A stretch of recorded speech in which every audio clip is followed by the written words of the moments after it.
And during the Holodomor, there was a large number, this is again turning to international dimension of this parallel between the war and the Holodomor.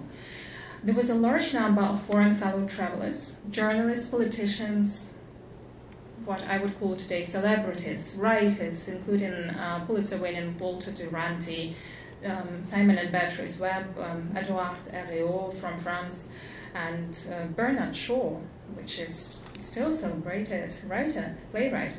Who they actively, for example, Bernard Shaw, he actively campaigned against the reports on the famine as the slander to the Manchester Guardian in 1933, and he justified Soviet terror in one of his plays in the same year.